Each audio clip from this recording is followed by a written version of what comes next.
Exemplo 2. Um cilindro de aço com 800 centímetros cúbicos. Bem, centímetros cúbicos, isso aqui está falando de volume. Centímetros cúbicos é um volume. Já que é um cilindro, né? Um cilindro. Ele é aquecido de menos 20 graus Celsius a 100 graus Celsius. Quanto ele terá dilatado e qual o seu volume final? E a gente tem aqui de informação, dado que o coeficiente de dilatação linear do aço é 1,1 vezes 10 a menos 5 graus Celsius a menos 1. Então, o que eu quero calcular são duas perguntas. Quanto ele terá dilatado? Então, eu vi que aqui é um volume, então é uma dilatação volumétrica. Então, eu vou calcular quanto que ele está dilatado, que é delta V. E depois tem uma outra pergunta que qual é o seu volume final? Ou seja, qual que vai ser o seu volume após ele ter dilatado. A gente tem 800, provavelmente ele vai aumentar para 801, 802, 803, vírgula alguma coisa. Aumenta só um pouquinho.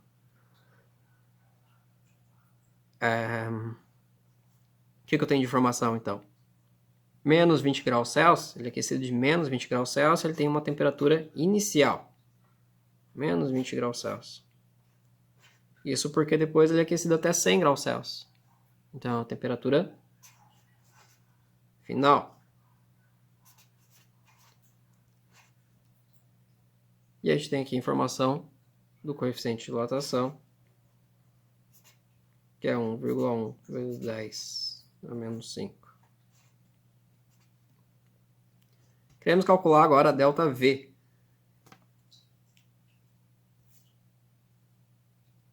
Delta V, temos aqui a fórmula.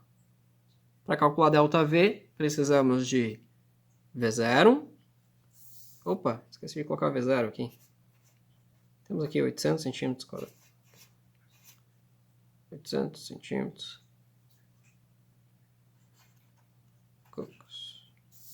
Então, queremos calcular delta V, temos V0, temos gama, não temos.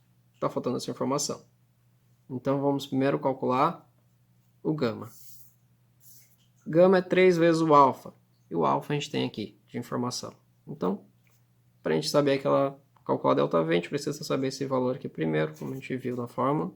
Então, é 3 vezes o alfa, que é 1,1 vezes 10 a menos 5.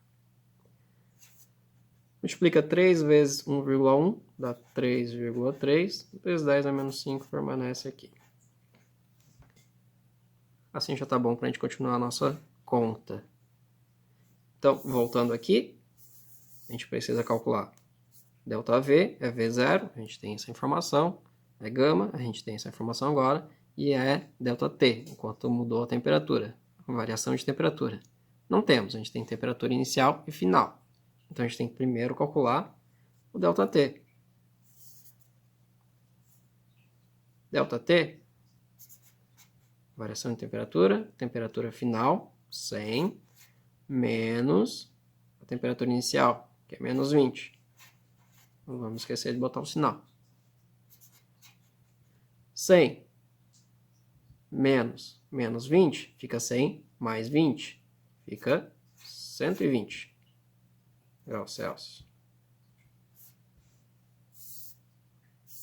Queremos calcular delta V. Temos V0, 800, temos o gama, está aqui, e temos o delta T, está aqui. Então agora a gente consegue fazer essa conta. Vamos lá.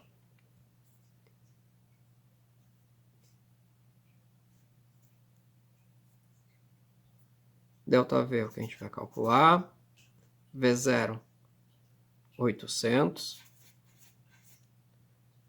vezes gama, 3,3 vezes 10 a menos 5, vezes delta T, 120. De novo, vou multiplicar o 800, o 3,3 e o 120, 10 a menos 5 a gente resolve depois. 800 vezes 3,3 vezes 120, isso vai dar 316.800. Esse é o resultado da multiplicação desses três números. E agora, vezes 10 na menos 5, que a gente não fez nada com ele. De novo, 10 a menos 5, toda vez que coloco a vírgula para frente, aumenta 1. Então, 10 a menos 4, 10 a menos 3, 10 a menos 2, 10 a menos 1, 10 elevado a 0. Então, a vírgula vai ficar 1, 2, 3, 4, 5, entre 3 e 1. 3,1, 6, 8, e os zeros não precisa colocar, é depois da vírgula. E agora ficou 10 elevado a 0, também não precisa colocar. Então, o quanto ele aumentou? 3,168. A unidade de medida antes era centímetros cúbicos, então aqui continua sendo centímetros cúbicos. Tudo bem? Respondemos então a primeira pergunta, que era quanto ele terá dilatado. Terá dilatado 3,168 centímetros cúbicos. Tinha mais uma pergunta, que era qual o seu volume final. Volume final. Perdi meu papelzinho, então vou escrever aqui.